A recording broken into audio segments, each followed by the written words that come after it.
With season 2 coming up in just a few days, it's time for a refresher on The Last of Us. Because let's be honest, half of us emotionally blacked out somewhere around episode 3 and desperately need a recap. We're talking about gut wrenching character deaths, Joel's dad energy evolution, and the fungal apocalypse that makes you side eye that portobello in your crisper. If you need a quick breakdown before heading back into HBO's regularly scheduled emotional devastation, I've got you. These are the key moments you need to know before The Last of Us returns. So grab your emotional support snack and let's do this. So let's talk about how the world ended. It was because of bread. Yes, you heard that right. The entire apocalypse in The Last of Us happened because some flour got a little too funky. Honestly, as someone who's ignored the expiration date on pancake mix more times than I'd like to admit, this hits a little too close to home. Here's how it went down. A mutant fungus hitchhiked into the global food supply chain. And before anyone knew it, people were getting mind controlled by cordyceps and turning into full blown rage zombies. So, the next time someone tells you gluten is bad for you, just know they might be onto something. And then just when you think that maybe Joel and Sarah will make it out okay, the writers decide to punch us all in the face. Now, let's be real. We all knew Sarah wasn't making it past episode 1. I've seen Game of Thrones. I've been through that devastation. And if you've played the game, you're already bracing yourself. If you didn't, well, surprise. Hope you were not too emotionally attached. 1 minute, we have pure dad daughter wholesomeness. Sarah getting George a watch, joking about his old man tendencies, and them just vibing to early 2000s Texas. The next, absolute devastation. Joel almost gets her to safety, dodging infected, crashing cars, and sprinting through chaos, only for some trigger happy soldier to ruin everything. One gunshot, one last. I've got you, baby girl. And just like that, Sarah is gone. Whew. If you made it through this scene without crying, I'm convinced that you might actually already be infected by the cordyceps. After that, we jump ahead 2 decades, and Joel has transformed from loving single dad to emotionally unavailable, apocalyptic smuggler with trust issues. You can practically feel the trauma with every grovelly sigh and dead eyed stare. The world now is in a full on authoritarian nightmare, ruled by Phaedra, but Joel is just trying to survive, smuggling, dealing with shady contacts, and generally looking like he hasn't had a good night's sleep since Sarah died. And that's where we start. A world in ruins, a man who's lost everything, and HBO casually reminding us that they are absolutely not here to let us have a good time. And now we meet Ellie, our chaos gremlin, queen of sarcasm. Joel is grumpy, tired, and absolutely wants no part of this. Ellie, she's full of energy, immediately roasting Joel and carrying her self exams like a kid who just got let out on summer break. It's the perfect grumpy sunshine dynamic, but instead of romance, it's a trauma bonded father daughter duo trying not to get eaten. From the moment they meet, Ellie is roasting Joel like it's her full time job. Joel, why are you so important? Ellie, I don't know. Are you going to kill me or what? This kid has no fear. But I guess that's expected of a generation raised in a literally shattered world. She's out here talking smack to a man who could clearly snap her like a twig, and somehow we still love her for it. Of course, we quickly find out why she's important. She's immune. In a world where one bite equals instant zombie transformation, Ellie is just out here vibing. An absolute medical miracle. If only there was a way to harness it. Now we have now we have to talk about clickers. Episode 2 is when The Last of Us fully commits to ruining our sleep schedules. Imagine you're trying to be quiet, but there's this wet, gurgly nightmare creature lurking nearby. And oh yeah, it echolocates. One wrong move, one little creak of a floorboard, and you are done. This entire sequence is nerve-wracking. Ellie, of course, treats it like an amusement park ride, and Joel and Tess are just trying to get out alive. And if you don't physically stop breathing when Joel was reloading his gun at the slowest possible speed known to man, you've got nerves of steel. I personally nearly passed out. Tess The absolute legend that she is. We barely had time to really appreciate her before they decided to rip her away from us. After getting infected, Tess chooses violence. She stays behind, covers everything in gasoline, and faces down the entire horde of infected while Joel and Ellie escape. Somehow, the showrunners looked at an already devastating moment and says, "You know what would make it worse? A clicker mouth to mouth nightmare." And they did just that. Tess finally manages to flick her lighter, blowing everything sky high and taking a bunch of zombies with her. Absolute queen move. You go, girl. Now, on to episodes 3 through about 5, also known as the emotional trauma hour. This is where your feelings, your emotions, all of those feels inside your chest become the main course, and hope is nowhere on the menu. First up, we have the Bill and Frank episode. This is the one time in the entire show where someone actually dies of old age, which frankly is a statistical miracle at this point. First, we meet Bill, a doomsday prepper who sees the world ending and basically goes, "Finally, I can live my best hermit life." He is thriving. He builds himself a fortress, avoids all human interaction, and is thriving. That is until Frank falls into one of his traps and Bill's carefully planned life takes a hard left. Cue the most unexpected yet beautiful love story in recent TV history. In a show where relationships usually end up in death, betrayal, or fungal possession, these two manage to find actual happiness. They grow strawberries, they play piano, and genuinely love each other despite the world being an absolute dumpster fire. And then, instead of waiting for raiders to ruin their happiness for them, they take matters into their own hands, choosing to go out on their own terms together. It's heartbreaking, but also weirdly peaceful, which is not something I expected from this show. Oh, and you thought at this point we were done with heartbreak? No. Meet Sam and Henry, two brothers just trying to survive in a world that just hates them for existing. Sam is deaf, and Henry is doing his absolute best to keep them alive. And for one brief moment, it actually seems like they might make it. They team up with Joel and Ellie, escape a terrifying horde of infected, and make it through the night. Things seem to be looking up until they're not, because in the cruelest twist imaginable, Sam got bitten. Ellie discovers this and tries to save him with some kind of DIY blood transfusion logic. And for a second, we actually dare to spark a single fragile hope. And then the morning comes and Sam has turned. Henry, acting on pure instinct, shoots his own brother.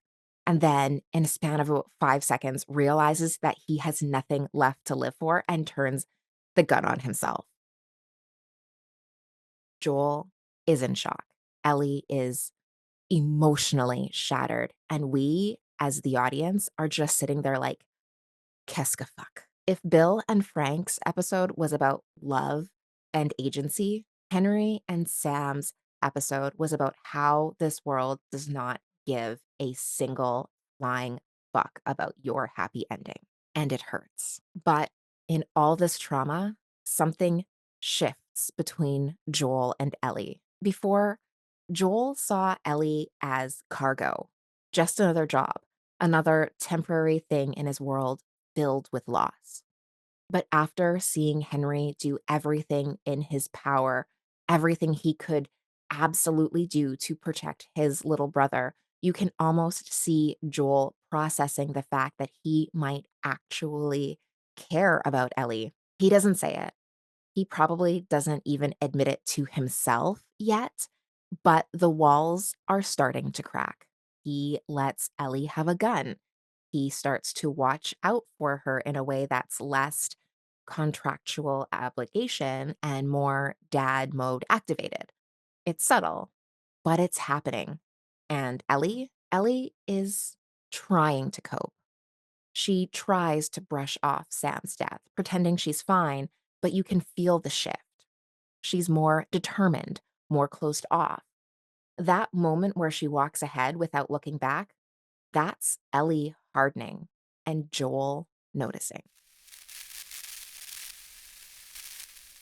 Just when you think things can't get any worse, this show looks you straight in the eyes and says, bet. These next episodes are where we fully transition from The Last of Us being an emotional roller coaster to an all out survival horror game.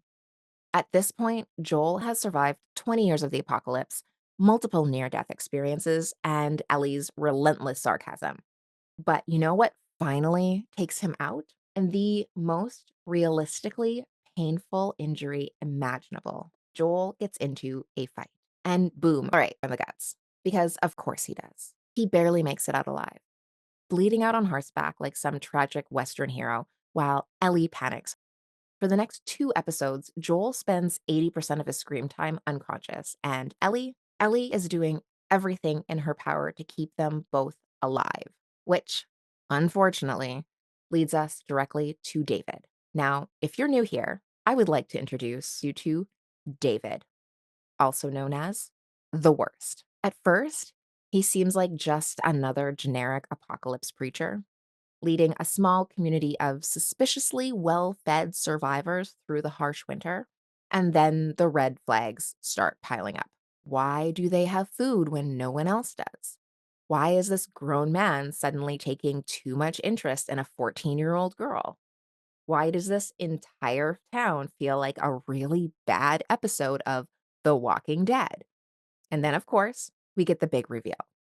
David and his group, yeah, they eat people. Oh, and David himself, just when you think he can't get worse, he also turns out to be a manipulative, predatory nightmare. So, what does Ellie do? Exactly what she should do.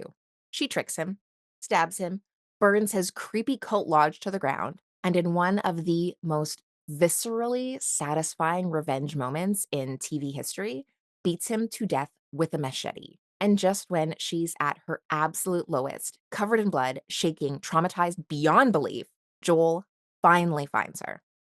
For the first time, he doesn't just see her as some cargo he's responsible for.